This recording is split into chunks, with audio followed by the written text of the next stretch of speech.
like to have 2 nurses on every shift around the clock? Sure, absolutely. That affords the most risk avoidance, if you would, reduce liability for the county from a medical perspective. You deal with any unions? We do have one union at York, and we have dealt with some smaller unions in Carroll County and other facilities. The York Union, honestly, that was our first experience, and everybody said, oh my God, the union's so terrible, it's so horrible. We went in there and simply negotiated the collective bargaining agreement. We dovetailed it right to the contract. And honestly, did we have to butt heads a little bit with them? Sure. From a management perspective, it's honestly easier managing to the union nurses, because we can pull out the collective bargaining agreement to say, this is what the collective bargaining agreement says, this is what you're supposed to do. I'd like to get back to number of employees. Uh-huh. Do you do an analysis as to what you think we need, or do we do that? We do both. We looked at it. I talked to the superintendent, and we based all our recommendations based upon those national standards, or what we believe that we would have to have in place for staffing to provide that minimum community standard of care for correctional health care. Is this the minimum standard? This is pretty close, I believe, to kind of the minimum standard. Could you lose an hour or 2 or an hour or 3 here or there? You could, but once again, that when you don't have the staff on board, in my opinion, that's an additional risk the county takes. Because if the nurse is not there, the nurse is not there. That's what I'm getting at. Let's say we don't think we need all those people, but you do, and we don't do it, and then there's a risk involved. Do we pay that risk? It gets back to that indemnification. I said if our nursing staff is on board, yeah, and Frank's supposed to pass out the pills or he gives the wrong pill, that's clearly very clear. That's kind of Frank's responsibility and prime care's responsibility. We will train your staff to do that medical administration, but from that risk sharing perspective, if it's no longer nurse Frank passing the medications, it's officer Frank, then there's another clear delineation. We'll provide the training, but we really couldn't indemnify you because, once again, that employee's that's not our ours. employee, not That's yours. your employee. That kind of gets back to your question, sir. It's our employee. We make a mistake. It's really easy from your chair and your chair, ma'am. Prime care is that's kind of a medical problem. It's when you have that shared responsibility where we don't have a prime care member there, then it potentially could be put back on the county because we can't manage a county employee. Right. So there's no cap on that portion of liability? For the like the prescription medications? Medical malpractice? Oh, medical malpractice? No. That's built in there. We pay medical malpractice for all the nurses, for all the providers, for all the doctors. That's included in our base fee. Put that again. For our personal cap, Prime Care does have a personal cap on our... But we don't have to get involved No, with but that's nothing that the county needs to be involved in. Henry? I have a lot of questions, but the last one. So the way budgets work in Carroll County, you probably know this from working in New Hampshire, is you have a delegation that approves the budget to put forward. So the commissioners may agree with it. You put forward a certain plan, this much, and this many nursing hours per annum. Yes, sir. They agree to that, and the budget comes along and they say that the nursing contract is too high, we want to see it cut. So then they come to you and they say, okay, we have to drop this and drop this. Is there a point when Prime Care simply says, we're not going to do that? I mean, if this is what you want, we're not the county, and we'll walk away from it. Well, we have had that. Okay. We have had that question. Right. But we've also gone back to the county saying, once again, in our professional opinion, Right. So we you'll believe defend your position. You'll defend your position to the delegation. We believe we need this. We believe we need to have an LPN on a second shift. Yeah. Now, if the county decides not to do that, we'll say, okay, we will try to work with the county, but we can't just simply say we're going to still provide all the staff and we'll be able to lower the price. So you'll come in and make your argument to the delegation. We'll make our discussion to whoever the superintendent. We just manage the money, we don't appropriate the money. Oh, okay, I got it, sir. Yeah, we would go to them and say, we believe this is a reasonable expense for these services. Right. However, if the county just doesn't have the money to do it, we'll gladly still provide the service, but we'll just narrow the scope of the contract. So you're able to express to them what this opens up for certain risks or something. Sure. And make your argument. Okay. What it is, sir, it's that fear of the unknown. If you could tell me who the inmates are going to be there tomorrow, I can probably, based upon all our experience at the table and Dr. Hoffman's experience, kind of tell you where your medical issue is going to be. But the superintendent can't, nobody can. See, that's our problem with our delegation. They only want to give so much money. They don't understand that we have to be flexible because we don't know what's going to be coming in the door. But you could have, you could have one guy get burned really bad. And he could be literally in your facility. There could be some horrific accident. I'm knocking on wood or big wood.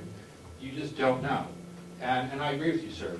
Many of the budgetary committees don't have that appreciation. They say, your budget is $200,000. Do whatever you can for that $200,000. But on the flip side, and this is Frank speaking from a personal perspective, when something bad happens, they turn around and go, why the hell, pardon my French, ladies and gentlemen, why the heck didn't you say we needed another nurse there? And all of a sudden the room gets kind of awkward and you're like looking around the room going, okay, we did say that, but you said, and then I know there's the political things that go in there. Did that answer your question, sir? Yes, it does. In one sense, is that you have a deep line of experience on not just anecdotal, but statistical data. Nursing hours per patient ratio, this many, because you have all of West Virginia, you have a lot of accounts. You can make a solid argument. The other question I had was, Amy, did you work for Rockingham before? So you came Step in? foot in a jail. Never step foot in a jail. Okay. I was just wondering if, because the question on current employees. One of the things on the current employees, if I just may add one other thing, once again, the county is our boss. But we always ask the county, you reserve the ultimate right on we are guests in your facility. And if you just said, you know what, and I use this example about Derek, something like Derek's hair today, and I don't think he should be working in there for whatever reason, that's kind of not the county's problem. That's Prime Care and Frank's problem, and Denise's problem, and Amy's problem. We just say, Derek, we don't say that per se, we just say, this is probably not going to be the best fit for you and us in this medical department. That's what we do. We take over that personnel management. But we have to go through the county security screening. As we do attend all those meetings, there's going to be those interactions, and the superintendent just simply has to say, you know what, this person's not working for whatever reason, and we would prefer to have someone else here. Jason, how many people would this company replace? Not replace, but manage? We have two right now. There's just, I'm talking about our county employees working in the medical department. We have nurses and we have How many of those others. people How many? would they be likely to take Yeah. on and hire? okay. Well, we had, How many would reduce your responsibility to? we Just had, two? yeah, because I had one person submit their letter of. Oh, really? And of those two, are they union people? No, our medical staff isn't unionized. Just wondered. I think we replace them more than two. I mean, maybe my term is not correct. How many are they going to be responsible for that you're responsible for now? Oh, but. How many I other think nurses? my medical staff is 4. Oh, that's my question. And of those 4 then, are any of them unionized people? No, none of the medical staff is unionized. And psychiatric people? Not unionized, they, But they would take care of those. correct.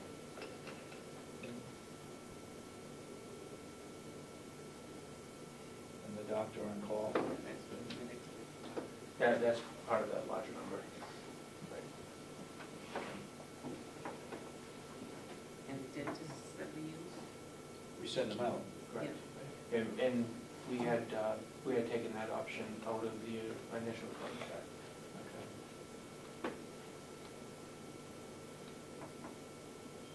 you any questions? Yeah, no questions at all. Anybody? Robin, you got some? I just wanted to ask a couple of questions about the pool of employees. So when you go in, say you do come into Carroll County, say none of our employees decide to stay and work with Prime Care, do you recruit locally, or do you draw from a huge pool of employees that you have? Secondly, if you're not covering shifts within the jail, are you drawing employees from other areas? How do you handle that? Great question, and I'll answer it threefold.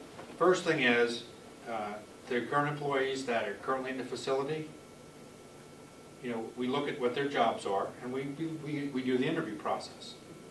If they can be hired, they can be hired. If for some reason the county says, you know what, once again, we don't want to hire Derek, that's kind of, we get told that too. So we try not to disrupt too much of the medical department if at all possible. But let's say there's 4 nurses and none of them say, I don't want to work for this management company. Sorry. Our next option is to recruit. So then we bring our recruiters in, we run ads, we do the entire process. Denise honestly has been very successful at finding nurses. And then the last thing, Do you do that locally? we absolutely do that locally. Yes, okay. We don't have a big bus of nurses in Pennsylvania that we drive up here.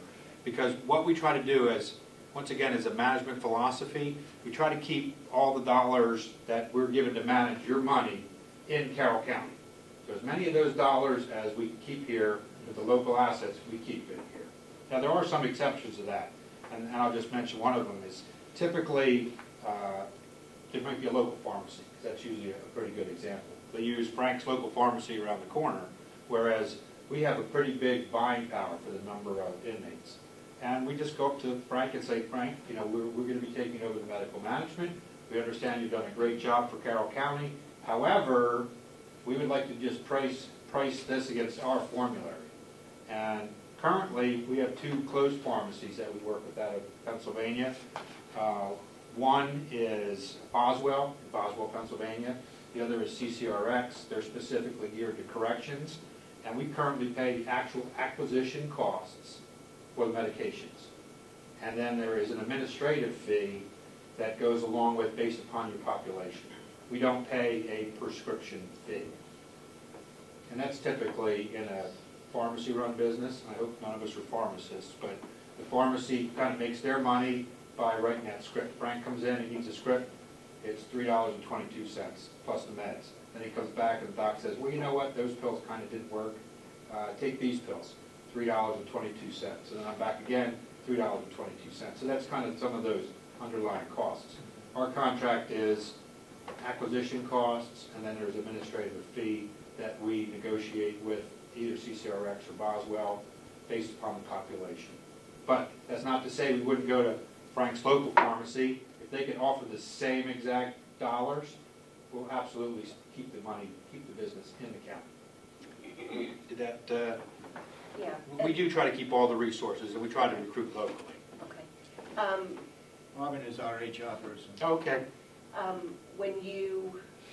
When folks take vacation, Yep. how do you manage that, or do you just work within the staff there? Do you bring floating staff in? Do you? Sometimes we have floating staff, for federal holidays and stuff, when the jail is shut down. Okay. We typically, because no one wants to be. Jail's never shut down. Well, they don't have as full operations. Like our providers typically wouldn't come in because the jails don't prefer movement during Christmas Day for a typical kind of standard doctor line. But we do cover with floating staff. So, and we have done that. And the way we view our position for our health service administrator, once again, that responsible health authority, Amy was telling us about this last night. She was having a nurse on 3rd shift who was saying, I'm having problems, I'm having difficulty, I can't do my job any longer. And Amy was fully prepared in the middle of the night, put her clothes on, and go in and make sure the medical department was manned. And that's some of the service that we do offer. Do you track your turnover rate in your facilities? Yes, we Your do. employees? Okay, so you have that data? Yep. What about contraband? Let's say some of your employees bring in contraband into our facility. We follow whatever the jail security procedure is. Like, you couldn't bring cigarettes in, and Well, let's say somebody does. they get fired. They give it